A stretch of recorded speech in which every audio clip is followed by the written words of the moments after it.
Recuerda que puedes escuchar este audio horas antes de su estreno y sin publicidad suscribiéndote en cesarvidal.tv.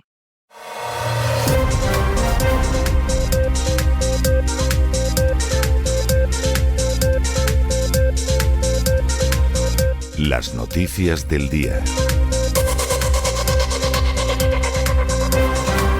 Estamos de regreso después de ese editorial que hemos dedicado a ese estudio del Pastoral Psychology, de la psicología pastoral, que apunta después de una encuesta al hecho de que más del 70% de los sacerdotes católicos en Estados Unidos y en el Canadá se autodefinen como homosexuales. Hay un porcentaje también que se define como bisexual y luego un porcentaje que es inferior a la tercera parte, es un 20 y tantos %, que se definen como heterosexuales. Habrá alguno que dirá que de esto la culpa la tiene el Concilio Vaticano II. No, esto ha existido siempre. 900 años antes de que se inaugurara el Concilio Vaticano II, Pedro Damiano, que por cierto luego llegó a santo, ya denunciaba y escribía a los papas y llegó a redactar un libro de lectura obligatoria que se llama el Libro de Gomorra, que la homosexualidad campaba por sus respetos entre cardenales, obispos, monjes y sacerdotes. Y efectivamente a él, que además era un asceta, esto le parecía una abominación, pero el problema no era muy distinto del que ahora puede suceder entre los sacerdotes católicos en Estados Unidos o en el Canadá. Era el problema que existía. Y claro, esto se ha ocultado durante mucho tiempo, tiene raíces muy fácilmente identificables. Si tú tomas a un niño, como ha sucedido durante siglos, lo metes en un seminario, en una orden religiosa y en gente de este tipo, estás exponiendo a que ese niño sea objeto de abusos y derive hacia la homosexualidad también. Y, por supuesto, desde luego los padres católicos en Estados Unidos y en el Canadá deberían preguntarse hasta qué punto es un sitio seguro la catequesis de la iglesia, la parroquia, el colegio religioso o los campamentos de verano regidos por sacerdotes que, según propia confesión, en más de un 70% son homosexuales. Es una cosa clarísima, es una cosa evidente. Y luego, como siempre, pues sí, habrá quien culpe al concilio, a que ya no está Franco o vayan ustedes a saber qué. Pero esta es una realidad de siglos. La diferencia está en que ha habido una época en que no se podía decir nada y ahora hay una época en que efectivamente las cosas finalmente, gracias a Dios, salen a la luz. Y no solo eso, en que también hay padres que en vez de aguantar el abuso que sufren sus hijos, deciden ir a los tribunales. Luego, claro, te puede salir un personaje como el actual Papa, que cuando estaba en Estados Unidos, ante las denuncias de un abusador múltiple, no solo lo protege y lo envía a una casa de su orden religiosa, sino que además la casa está a pocos metros de una escuela infantil. Es verdad, hay gente así todavía, pero ahora se puede actuar legalmente. Y en no pocos casos se puede llegar a solucionar esa cuestión. Eso, como ustedes comprenderán, era absolutamente impensable, por desgracia, durante siglos. Pero no se dejen engañar, esto no viene del Concilio Vaticano II. Sacerdotes abusadores los ha habido toda la vida. Insistimos, basta con que ustedes lean el libro de Pedro Damiano, que se titula El Libro de Gomorra, y verán que, 900 años antes de la inauguración del Concilio Vaticano II, está un problema inmenso. Cuestión aparte es que hubiera alguna persona como Pedro Damiano que lo denunció y se quedó más solo que la una, y que hubiera papas, como los últimos papas, que miraban hacia otro lado porque efectivamente no querían meterse en esas honduras. De eso hablábamos en el editorial, pero tenemos que entrar ya en nuestro boletín y vamos a entrar en nuestro boletín, como siempre, con el segmento de España y con una noticia que venimos anunciándoles, pero hace años prácticamente, de manera que más que una noticia, esto tendríamos que titularlo "Se los dije", si estuviéramos en México. ¿De qué se trata? De que el Tribunal Constitucional ha avalado la ley de amnistía de Pedro Sánchez en favor de los golpistas catalanes. Así. ¿Y cómo es que la ha avalado? Hombre, pues por 6 votos a favor y 4 en contra, porque es la mayoría que consiguió Pedro Sánchez, además con la rendición del Partido Popular. O sea, aquí no ha pasado nada que no se pudiera esperar. Venimos diciéndolo desde hace muchísimo tiempo. Luego hay algunas cuestiones que han quedado en el aire porque ya eran muy descaradas. Por ejemplo, la situación de Puigdemont y de Junqueras o Junqueras queda en el aire porque la sentencia no dice nada del delito de malversación de fondos públicos, lo cual le viene de maravilla a Sánchez porque los de Junts y la Esquerra y otros golpistas catalanes pues no pueden hacer absolutamente nada. Y ahí están, pero totalmente cogidos por las partes nobles.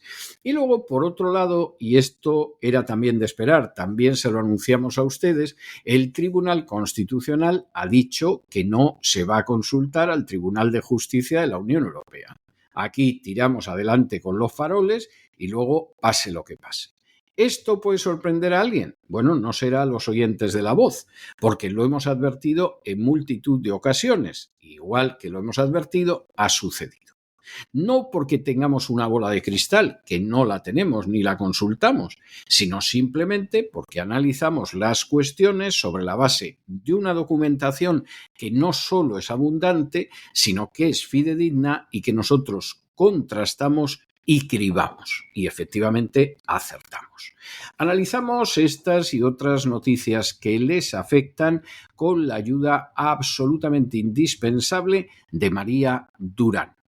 María, muy buenas noches. Muy feliz jueves, César, equipo, oyentes de todo el mundo. Ha llegado esa noticia que estábamos esperando, que no nos gusta dar, pero que ha cumplido sus plazos. Después de una semana de deliberaciones, el Tribunal Constitucional ha respaldado la ley de amnistía impulsada por el gobierno de Pedro Sánchez para que éste consiguiera ser presidente a cambio del voto en su día de los golpistas catalanes. La mayoría progresista del Constitucional, 6 votos contra 4, ha considerado que la norma no vulnera la Constitución. La decisión sigue la línea de la ponencia de la vicepresidenta del Tribunal y mano derecha de Pumpido, Inmaculada Montalbán, y supone una importante validación política y jurídica del texto de la amnistía. Aunque se introducen 3 modificaciones menores, no se altera sustancialmente la ley. El Constitucional estima, eso sí, en parte el recurso presentado por el Partido Popular, pero no lo anula en absoluto. Sin embargo, deja en un limbo legal a Carles Puigdemont y Oriol Junqueras al no pronunciarse sobre si pueden ser amnistiados por el delito de malversación. Suponemos que Sánchez tendrá un plan B para conseguir este perdón para ellos por los delitos económicos. Esta sentencia es solo el principio de lo que viene. Por ahora se han declarado inconstitucionales ciertos puntos, como por ejemplo el artículo que excluía de la amnistía a quienes se opusieron al proceso, lo cual violaría el principio de igualdad. También corrige la extensión temporal de la ley y su aplicación a delitos como desórdenes públicos o agresiones a la autoridad. La oposición había acusado al gobierno de crear un ámbito de inmunidad penal. La sentencia responde a eso, limitando la aplicación de la ley a hechos ocurridos antes del 13 de noviembre de 2023, evitando una aplicación futura que sí considera que sería inconstitucional. Otro de los asuntos más sensibles es esa malversación que ni siquiera se ha analizado en profundidad. El Tribunal Supremo ya ha rechazado amnistiar este delito de Puigdemont, Junqueras y otros líderes independentistas, alegando que utilizaron dinero público con fines partidistas. Esto supone para el Supremo una barrera clave para que puedan beneficiarse de la amnistía, y el Constitucional ha decidido no entrar. Además, el Supremo mantiene también activas las órdenes nacionales de detención contra Puigdemont y los exconsellers Comín y Puig, también fugados, al igual que Puigdemont. También siguen vigentes las penas de inhabilitación para Junqueras y otros condenados, que se prolongan, como estaba previsto, hasta el año 2031. Esta mayoría progresista del Tribunal Constitucional, recordemos que tiene, gracias a los votos del Partido Popular, que pactaron con el PSOE esta distribución, ha rechazado esperar también una opinión del Tribunal de Justicia de la Unión Europea o presentar una cuestión prejudicial sobre la posible incompatibilidad de la ley con el derecho europeo, como pedían los magistrados en teoría conservadores, que no son tal porque han ido y han votado en contra, pero que tenían en su mano no aparecer y que no hubiera quórum. En este aspecto no ha habido divisiones. Finalmente, aunque el Constitucional reconoce que la Carta Magna no menciona la amnistía expresamente, concluye que ese silencio no implica una prohibición. Aquí se abre, desde luego, un abanico de posibilidades para el crimen y el delito. La ley, según la Corte, no vulnera la separación de poderes ni la legalidad penal, ni entra en conflicto con las normas comunitarias sobre terrorismo o euroórdenes, dicen Pumpido y sus acólitos. Bueno, y segunda noticia del segmento de España, que también forma parte del Se los dije, porque es algo que venimos anunciando desde hace meses, especialmente quien ahora se dirige a ustedes. Durante estos meses, de manera repetida, quien ahora se dirige a ustedes ha insistido en que puede haber grabaciones que afecten a Ábalos, que afecten a Koldo, que afecten a Santos Cerdán y a tantos cargos socialistas presuntamente culpables de corrupción. Pero siempre decíamos que esto, en términos jurídicos, tenía muy poca trayectoria, se podía caer en cualquier momento. ¿Y por qué se podía caer en cualquier momento? Hombre, porque no está nada claro que las grabaciones fueran legales, porque, por ejemplo, esas grabaciones podían ser privadas y sin permiso de los que aparecen en las grabaciones, porque, por ejemplo, esas grabaciones se podían haber llevado a cabo sin un permiso judicial, aunque las hubiera hecho la policía, etcétera, etcétera, etcétera. Y llevamos meses advirtiendo que efectivamente lo de las grabaciones no da ninguna seguridad. Bueno, pues bingo al pleno, porque por si esto fuera poco, Bolaños en estos momentos está preparando una ley que limita enormemente las grabaciones obtenidas sin autorización judicial, es decir, las de Koldo, las de Ábalos y las de Santos Cerdán. ¿Qué va a hacer esta nueva ley? O sea, ya esas pruebas estaban absolutamente en el aire, con esto se van a hundir en alta mar. Bueno, pues que no van a poder aceptarse como prueba grabaciones que impliquen una intromisión en el honor, la identidad o la imagen, que no van a poder incluir conversaciones privadas, que no se va a poder utilizar sin consentimiento el nombre, la voz o la imagen de una persona, que no se van a poder difundir datos que tengan que ver con el ámbito profesional, etcétera, etcétera, etcétera.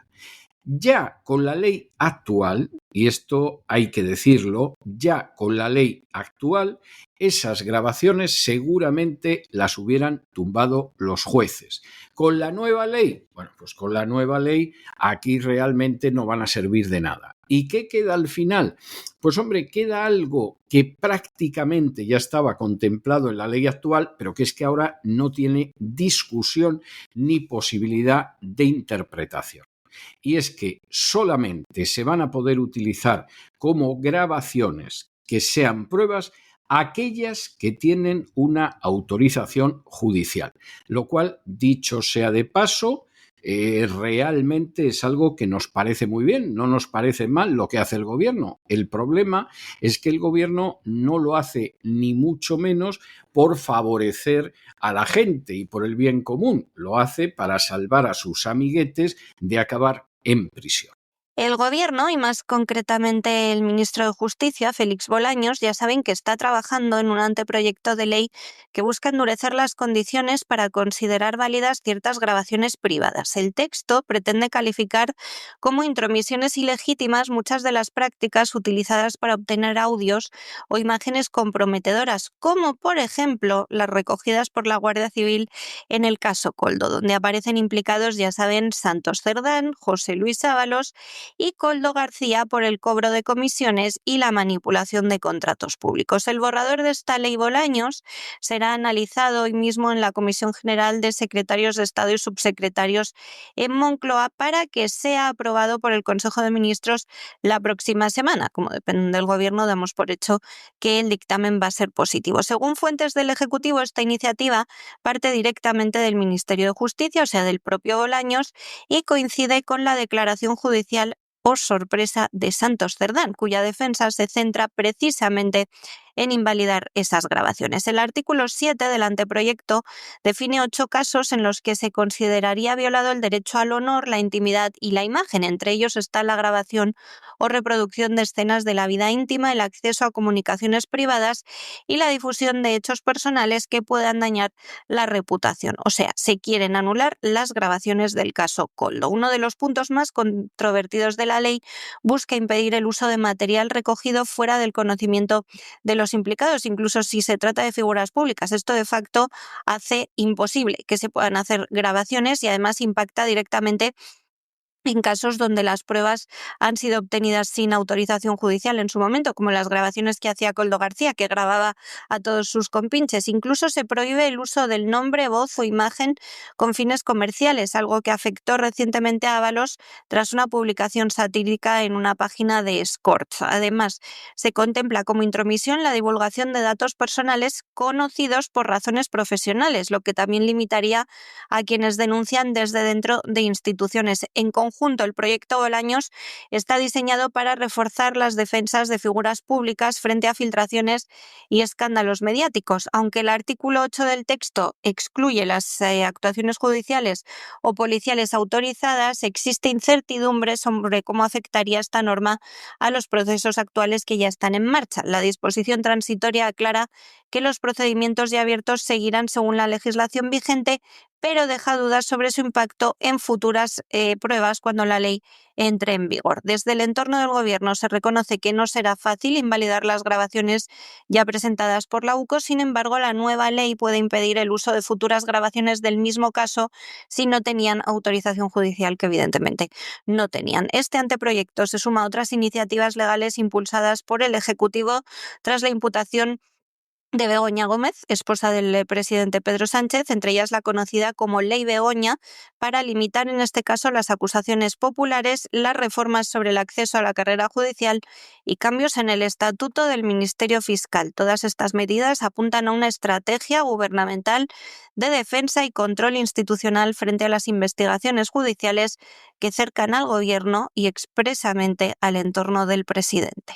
Y nos vamos, como siempre, de España a Hispanoamérica y nos detenemos en Colombia, donde la Organización de Naciones Unidas nos acaba de decir que el consumo de cocaína se ha disparado en el mundo en los últimos tiempos. Pero es que además a la cabeza quien va es Colombia. No les extrañará a ustedes que Petro esté loco porque se legalice la producción y el consumo de cocaína. Esto es algo tremendo. Para que se hagan una idea, del año 2022 al año 2023, la producción de cocaína aumentó un 34%. Si se han oído bien, un 34%, más de una tercera parte.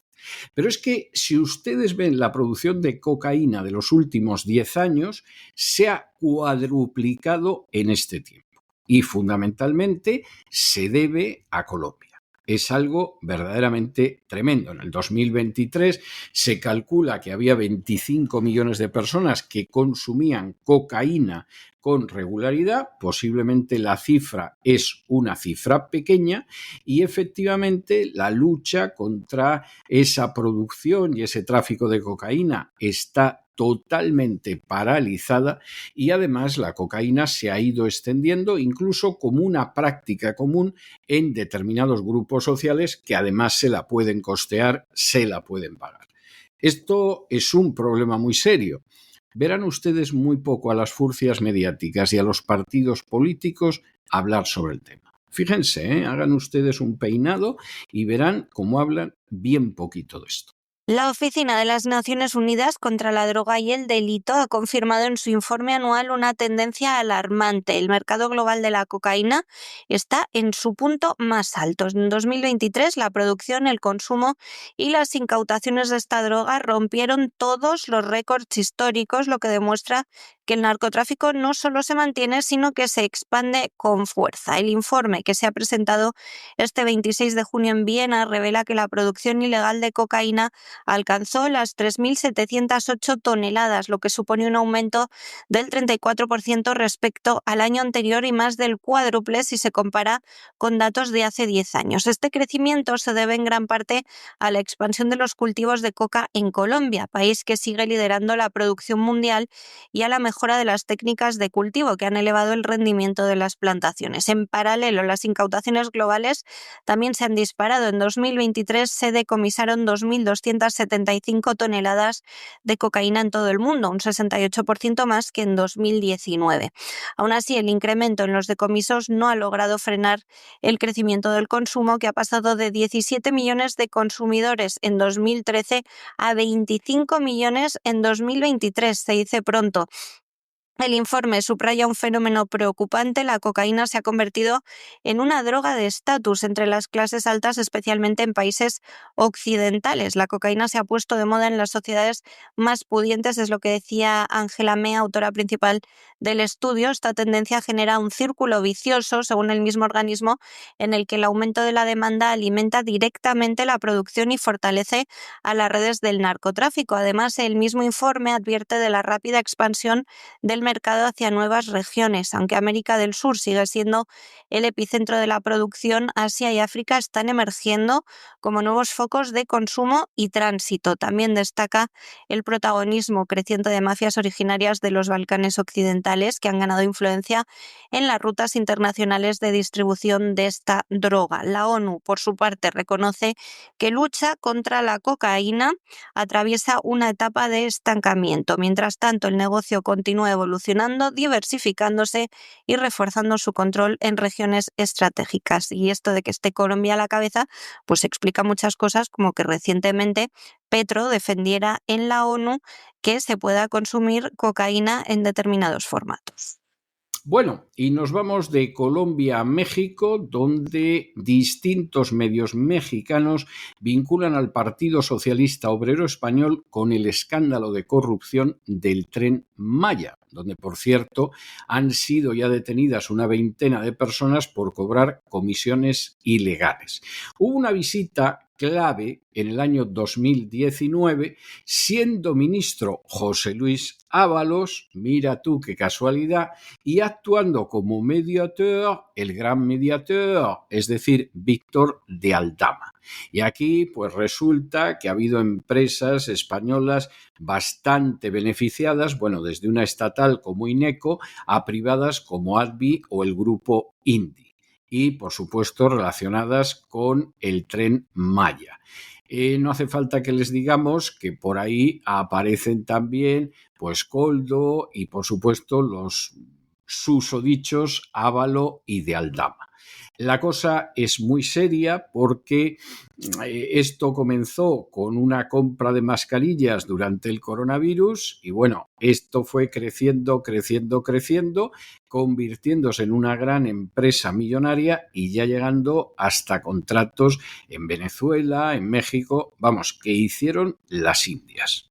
Y la sombra del PSOE es muy alargada, César, podría llegar hasta México. Así al menos lo afirman varios medios mexicanos, que publican que el empresario Víctor de Aldama habría gestionado en febrero de 2019 una visita a México del entonces ministro de Transportes, José Luis Ábalos. Es que aquí no se escapa nadie de las garritas de Ábalos y su entorno. El objetivo del viaje era facilitar la entrada de empresas españolas en las licitaciones del Tren Maya. El Tren Maya fue una de las obras emblemáticas del gobierno del ultraizquierdista Andrés Manuel López Obrador. El precursor del actual ultraizquierdista que dirige México, Claudia Sheinbaum. Durante esa visita del año 19, Ábalos se reunió, según estos medios mexicanos, con figuras clave del gobierno del país, entre ellas el entonces secretario de Comunicaciones y Transportes, Javier Jiménez Espriu. También fue recibido en el Senado por el político Ricardo Monreal, que actualmente es líder de la mayoría en la Cámara de Diputados. O sea, no fue una visita de chichinabo, se reunió con líderes de primer nivel. La gira coincidió con el inicio de los procesos de adjudicación que poco tiempo después terminaron beneficiando a empresas públicas y privadas españolas. Una de las compañías más favorecidas, sorpresa, fue Ineco, una firma estatal dependiente del Ministerio de Transportes, dirigido por Ábalos. ¿Les suena Ineco? Es que es una de las empresas públicas en la que tuvimos enchufada a la prostituta Jessica. Ineco obtuvo un contrato de 13,2 millones de euros por actuar como operador en la sombra del Fondo Nacional de Fomento al Turismo, Fonatur, responsable del proyecto de ese Tren Maya. El escándalo no se limitaría, según medios mexicanos, a esa adjudicación. Dos empresas privadas españolas, Advi y Grupo Indi, consiguieron en mayo de 2020 contratos para construir el tramo 3 del tren, valorados en más de 10.000 millones de pesos mexicanos. Años después, ambas empresas participarían también en la ejecución del tramo 5 Sur, en la turística zona de Quintana Roo. El contrato para ese tramo alcanzó los 4 millones de pesos mexicanos. Otra empresa relevante, Acciona, también implicada en la trama Koldo, Ábalos, Cerdán, también recibió en 2021 un contrato para una parte del tramo 5. Sin embargo, el gobierno mexicano revocó ese acuerdo poco después al decidir que el Ejército, a través de la Secretaría de la Defensa Nacional, podía asumir la ejecución de esa parte de la obra. Esta red de adjudicaciones está siendo investigada en México como parte del llamado caso Koldo, esa presunta trama de corrupción liderada por el PSOE. El caso involucra, ya saben, a Ábalos, a Koldo y a Víctor de Aldama. Se les acusa de obtener comisiones tanto en España como en el extranjero. Se va concretando ya lo de el extranjero. El caso Koldo, les quiero recordar que comenzó con sospechas relacionadas con la compra de mascarillas durante la pandemia, pero se ha ido implicando el alcance hasta que hemos llegado a saber que están involucrados gobiernos extranjeros como el de Venezuela, donde se investigan los contratos de Ábalos y la vicepresidenta Delcy Rodríguez, y ahora parece ser que también se consiguieron desviar millones de euros mediante adjudicaciones en distintos niveles de la administración y también en México. Y nos vamos de Hispanoamérica a la información internacional y vamos con una noticia verdaderamente impresionante, porque las primarias del Partido Demócrata en Nueva York para la alcaldía de Nueva York, una de las más importantes del mundo, las ha ganado un personaje que se llama Zohran Mamdani, que además de musulmán es socialista, es el ala socialista del Partido Demócrata y tiene tan solo 33 años. Es algo impresionante porque, claro, quien se presentaba en la idea de que iba a ganar las primarias era Andrew Cuomo, que en su día fue gobernador y que parecía que para la alcaldía de Nueva York lo tenía todo, pero verdaderamente pan comido. ¿Qué pasa? Pues que ha ganado Mamdani. ¿Y por qué ha ganado Mamdani? Bueno, pues en buena medida gracias a la política que desarrolló en su día Cuomo, porque resulta que este hombre ha dicho que se van a congelar los alquileres, que el transporte público va a ser gratuito, que va a haber supermercados municipales sin fines de lucro y que les va a freír a impuestos a las grandes compañías y a personas de dinero. Y claro, después de décadas de demagogia del Partido Demócrata, pues Mamdani tiene ya una clientela que, por supuesto, gana las elecciones. Un musulmán ganando las primarias del Partido Demócrata en una ciudad que tiene la mayor comunidad judía de los Estados Unidos. Un lugar que se suele conocer con cierta burla y cierta sorna, en vez de como New York, como New York. Es decir, sería como la York judía.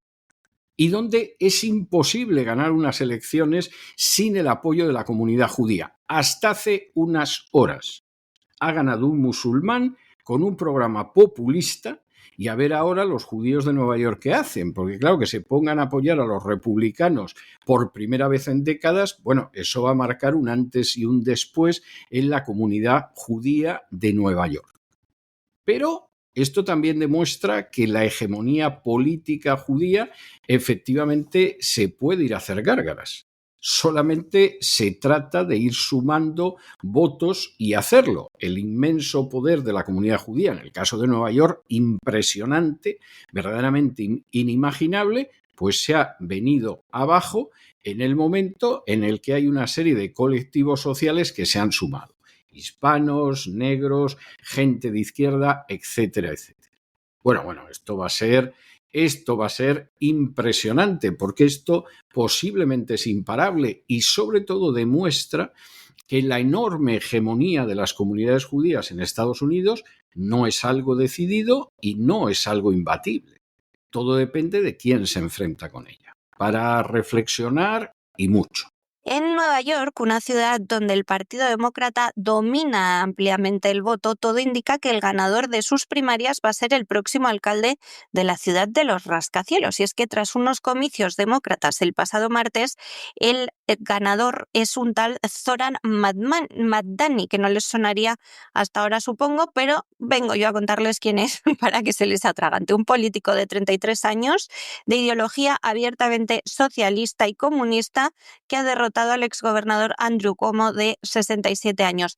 Con el escrutinio completado, Mamdani obtuvo casi el 44% de los votos. Es un africano que solo lleva en Estados Unidos, solo consiguió la ciudadanía hace 7 años.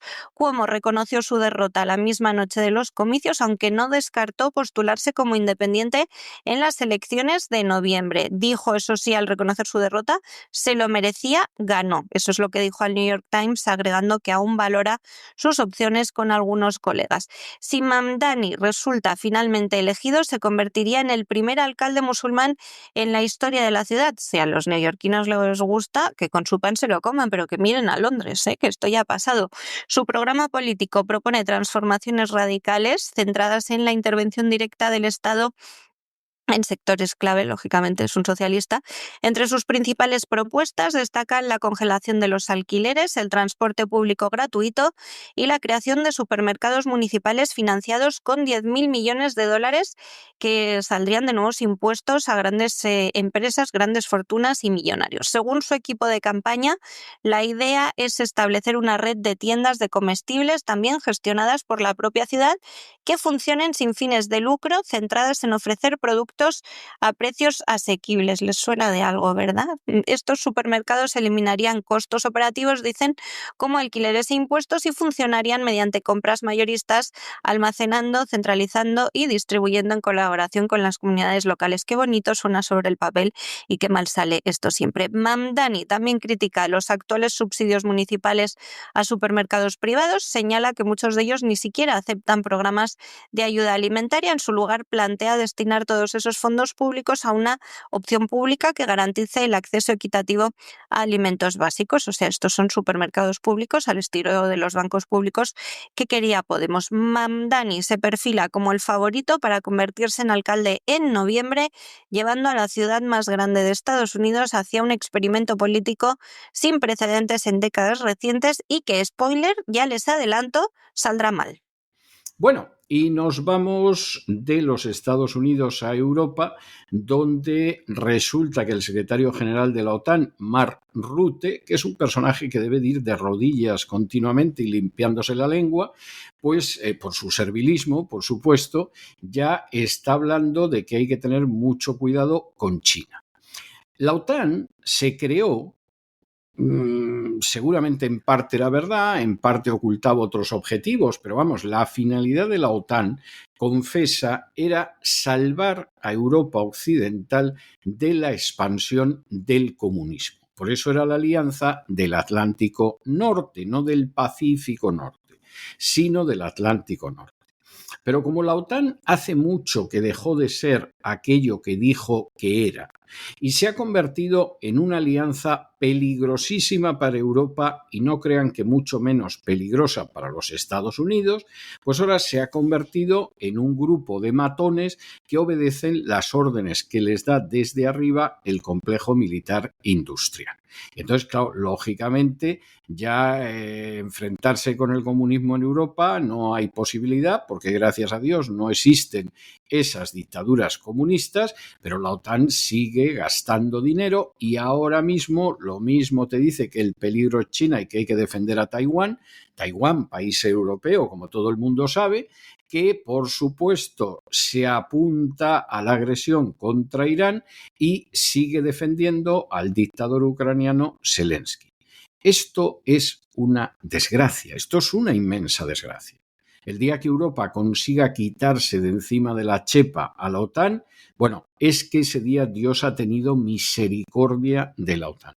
Pero el día que Estados Unidos consiguiera quitarse de encima la OTAN, bueno, es que ese día Dios también ha tenido una compasión y una misericordia verdaderamente inenarrables hacia Estados Unidos, porque la OTAN es una verdadera amenaza para la paz, para la estabilidad y para el bienestar no solo de los europeos, sino también de los ciudadanos americanos. Y termino contándoles que la OTAN, esa organización que nos impone a todos el rearme, ahora mira a China. No tenemos suficientes problemas como para meternos con China. El secretario general de la OTAN, Mark Rutte, esta misma semana, además de presidir la cumbre, ha expresado su preocupación por la situación de Taiwán frente al creciente poder militar de China. En vísperas, lo decía, de esta cumbre atlántica que ya se ha celebrado en La Haya. Durante una rueda de prensa del lunes, Rutte destacó que los países estrechamente vinculados a la OTAN, como Japón, Corea del Sur, Australia y Nueva Zelanda, también comparten esa inquietud. Subrayaba que, a diferencia de hace solo unos años, ahora entre 3 y 5 empresas de defensa chinas se encuentran entre las 10 más importantes del mundo. Por supuesto, no lo hacen solo para tener bonitos desfiles en Pekín, ironizaba. Pues no lo hacen por eso, lo hacen porque, entre otros, la OTAN obligan a los países a comprar armamento, con lo cual evidentemente hay empresas que se ponen a producirlo. Rutte mencionaba entonces, antes de esta cumbre en la que, como les digo, se obligó a Pedro Sánchez a firmar el 5%, que en el peor de los escenarios Estados Unidos se podría haber obligado a intervenir en defensa de Taiwán en virtud de la Taiwan Relations Act. En este contexto advertía que la OTAN no puede permitirse permanecer al margen. Como alianza, decía, no existe la opción de no actuar. Si es que ya les digo que como no tenemos suficientes enemigos, buscamos más. El exdirigente neerlandés, el expresidente neerlandés, añadía que ante un posible movimiento chino contra Taiwán es probable que China intente desviar la atención manteniendo ocupada Europa a través de su alianza con Rusia. Por eso, decía, debemos estar preparados y no ser ingenuos. También insistía en que es vital aumentar el gasto en defensa. Decía que es importante y necesario. Rutte anunciaba que este año los países miembros van a alcanzar el objetivo establecido en 2014 de destinar al menos el 2% de su PIB en defensa, pero adelantó que en la próxima cumbre el nuevo umbral es del 5% del PIB como referencia de inversión militar. Sobre Irán, Rutte recordaba también que los aliados de la OTAN mantienen desde hace tiempo una posición firme. Dicen que Irán no debe desarrollar armas nucleares. Además, reiteraba que la comunidad internacional ha instado repetidamente a Teherán a cumplir sus compromisos con el Tratado de No Proliferación Nuclear. Sobre la guerra de Ucrania, el secretario general reafirmaba el respaldo total de la OTAN. Decía: nuestro apoyo a Ucrania es inquebrantable y continuará, declaraba. De hecho, ayer estuvo presente Zelensky, que quiere que también entreguemos un 0,25 de nuestro PIB, todos los países de la OTAN, a Ucrania. Es otro que tiene sueños un poco extraños. En este sentido, anunciaba Rutte que los países europeos y Canadá ya se han comprometido a aportar más de 35.000 millones de euros en ayuda adicional en materia de seguridad para el próximo año. En fin, en esas estamos, César. Y hasta aquí hemos llegado nosotros con nuestro boletín de hoy. María, muchas gracias, muy buenas noches y hasta mañana, Dios mediante. Feliz tarde, hasta mañana. Y ustedes no se nos vayan, porque ya se recorta gallarda sobre el horizonte la silueta de don Lorenzo Ramírez, que se aproxima al avión del Despegamos para darle el niquelado cotidiano a la realidad económica mundial. Y después de eso nos tomaremos un respiro de cultura que falta nos hace en la biblioteca de doña Sagrario Fernández Prieto. De manera que no se vayan, que regresamos enseguida.